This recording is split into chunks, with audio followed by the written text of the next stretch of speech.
We must remember Christians have become children of God only through the atoning grace of Jesus Christ. We who are following the ways of this world and of the ruler of the kingdom of the air, by nature objects of wrath, were made alive with Jesus Christ and was raised with Jesus Christ and seated us together in heaven in Jesus Christ with the love of God who is rich in mercy. Therefore, all our acts of faith must be through Jesus Christ, the eternal and unchanging Word of God.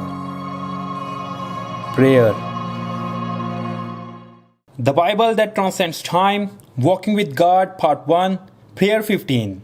How should we pray? Part 2. Pray while holding on to the Word of God.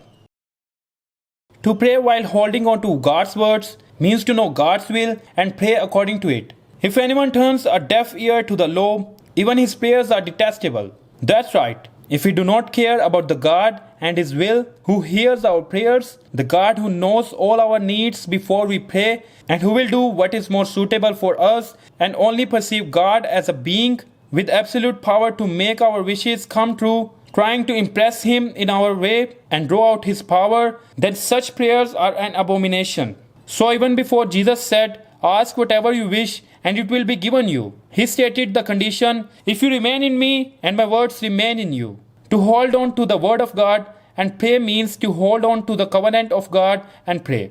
It means to pray, holding on to the Word of the covenant, where we can discover God's faithfulness and unchanging zeal that will be fulfilled upon God's words within the Bible. So both Nehemiah and Daniel held to the word of the covenant and prayed. Then I said, "O Lord, God of heaven, the great and awesome God, who keeps His covenant of love with those who love Him and obey His commands, let your ear be attentive and your eyes open to hear the prayer your servant is praying before you day and night for your servants, the people of Israel.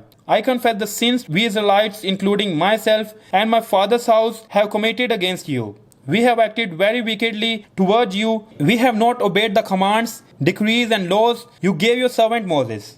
Remember the instruction you gave your servant Moses, saying, 'If you are unfaithful, I will scatter you among the nations. But if you return to me and obey my commands, then even your exiled people are at the farthest horizon. I will gather them from there and bring them to the place I have chosen as a dwelling for my name. They are your servants and your people, whom you redeemed by your great strength and your mighty hand.' I prayed to the Lord my God and confessed, 'O Lord, the great and awesome God, who keeps His covenant of love with all who love Him and obey His commands, we have sinned and done wrong. We have been wicked and have rebelled. We have turned away from your commands and laws. We have not listened to your servants, the prophets, who speak in your name to our kings, our princes, and our fathers, and to all the people of the land. Now, our God, hear the prayers and petitions of your servant. For your sake, O Lord, look with favor on your desolate sanctuary. Give ear, O God, and hear. Open your eyes and see the desolation of the city that bears your name. We do not make requests of you because we are righteous, but because of your great mercy. O Lord, listen. O Lord, forgive. O Lord, hear and act. For your sake, O my God, do not delay, because your city and your people bear your name." We have to remember, prayer is not just making a wish, but knowing God. The more we know God, the more we know the Word of God, the more our prayers and lives change. Seek to accept the results of prayer. God's children can pray.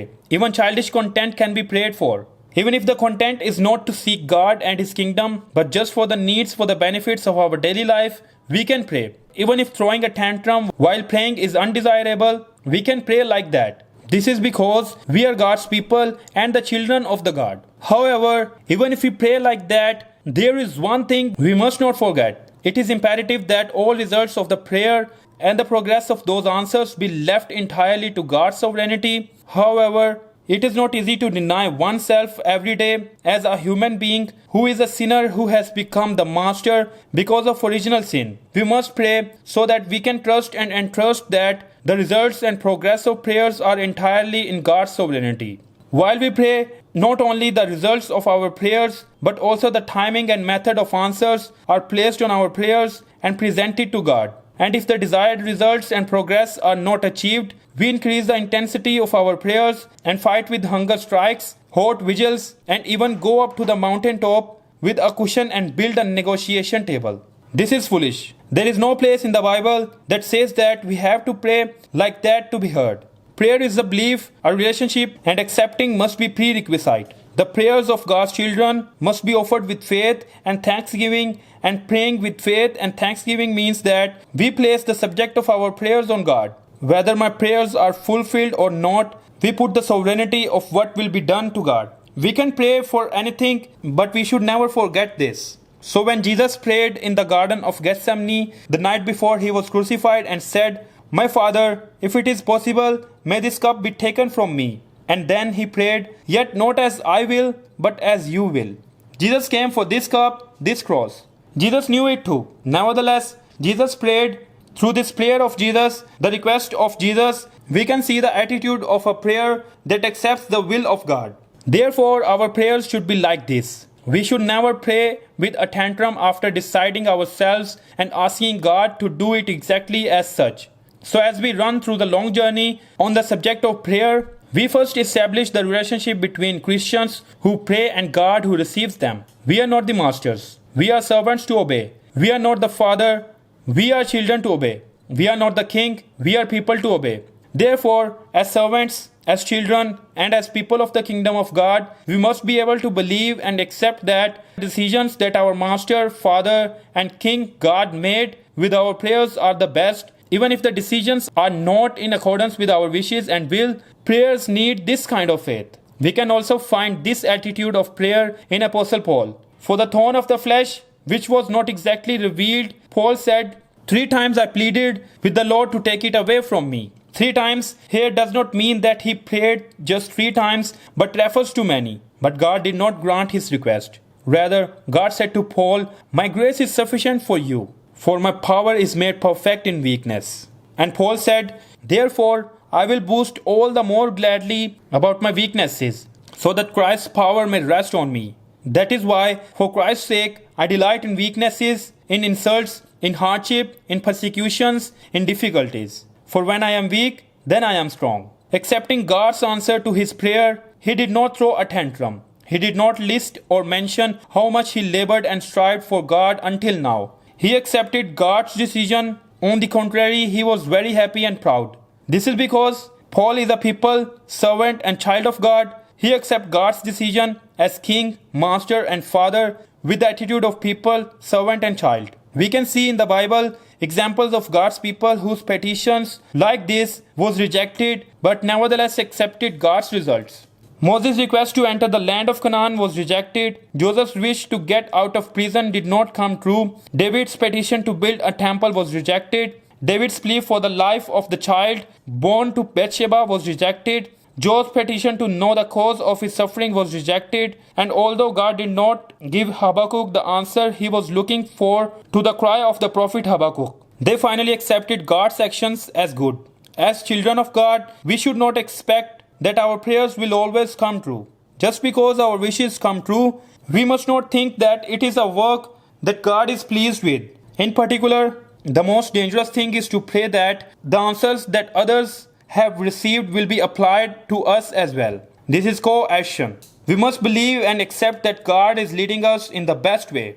The Israelites insist on spying on Canaan, and the request for a king to be appointed was not God's will that pleased God. They spied on Canaan according to their clamor, and they had Saul as king according to their cry, but the result was only disastrous. We need to know through the Bible. We must learn.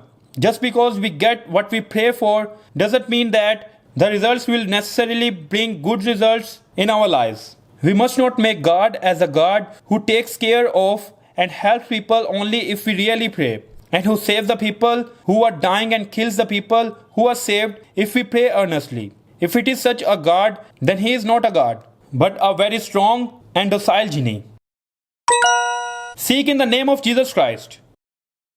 Jesus clearly proclaimed, "I am the way and the truth and the life. No one comes to the Father except through me." And the apostles also proclaimed, "Salvation is found in no one else, for there is no other name under heaven given to men by which we must be saved." our prayers to God must also be done through Jesus Christ.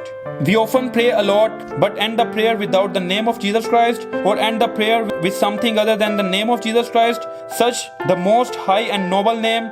But this is not right. Of course, God, who sees the heart, knows all the details of the prayer and will act appropriately, but our prayers must be in the name of Jesus Christ. This is not simply adding the name of Jesus to the end of prayer, but believing and proclaiming that the name of Jesus Christ is the only name that has only restored God and sinners. Therefore, as a result, it presupposes total trust in the Lord in the part of how to pray, and this also presupposes a perfect relationship. It is in this kind of trust and relationship that both faith and gratitude can be shown. The Bible that transcends time prayer series continues with When Should We Pray?